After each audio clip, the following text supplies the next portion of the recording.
this is Mistress Nightmare here. We'll continue reading Rose, the Shade of Love in Lust, chapter 16. Before we get started, please hit that like button, comment, subscribe to this channel if you guys want more creepypasta fanfictions out there. Until then, let's get started. The rake looked up at me with those blank, lightless looking eyes that seemed to pop out of his skull. Zago motioned with his hand, and the creature laughed, leaving you mildly discomforted. Never again, I thought with a shudder. What was it worse? He is right next to my room. Just fucking fantastic, I grumbled, some very uncolorful words under my breath. Zago turned to me. But what he did caught me completely off guard. He grabbed the back of my head and kissed me. He was fucking kissing me. Oh my god, oh my god, oh my god. I was frozen at the spot, both out of shock and confusion as he parted from my lips with a devious smile on his mouth. I was still shocked. I should beat the living crap out of him. Or what? Why am I so confused? I let out a frustration groan as he walked down the hall. You coming or not? He asked me, and at the end of the hall, I slightly hesitantly followed him as my mind raced with questions and ideas.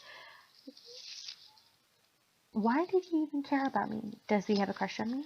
I rolled my eyes at my stupidity thoughts. I mentally facepalmed. Of course he has a fucking crush on me. He kidnapped me. He wants me to be his wife. And he just kissed me. This is so stressful.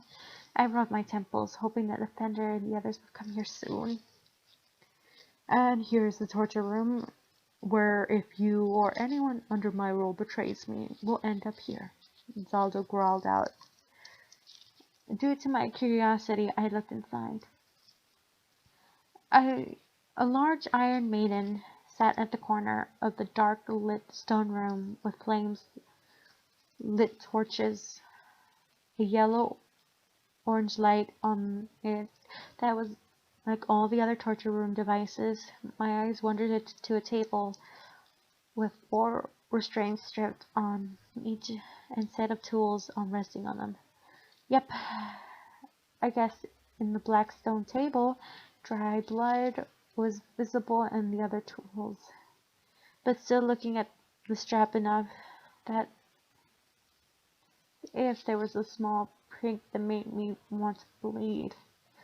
My hair on the back of my neck stood up as I imagined what he could have done to those poor souls. Their screams of pain, knowing that no one will ever comfort them.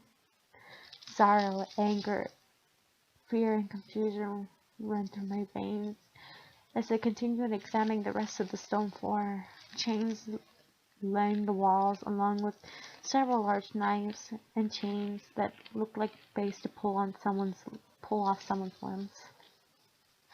A whip rested in the corner as my hand slipped down from the door frame with a skeleton remain of a human still chained to the wall. I wheeled in Zago, and rage sorrow cleared on my face, and I slapped him across the face. How dare you, I raged out and hit him again, but I made a terrible mistake of doing it. So he grabbed my wrist and pulled me into the torture room, fuming that it was all from his mouth. There was a sharp look of rage and the dark aura lightning as he slammed me against the wall. He grabbed the chains cuffing both my hands and wrists to the stone wall. The iron cuffs feel heavy and tight. A shiver escaped through my body from the clacking of them as they made contact with the stone floor. You will remain here until I have time to either release you, until I think you have learned some respect, Zago roared, making me flinch. He growled and left the torture room.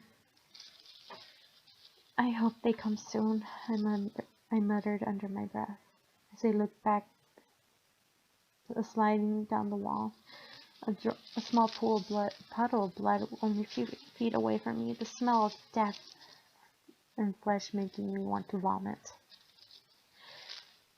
Third person point of view. Are we there yet? Splinter whined, obviously getting bored as he walked with Slender, Offender, Trender, Jeff, Ben, Eyeless Jack, Laughing Jack, and Hellfire.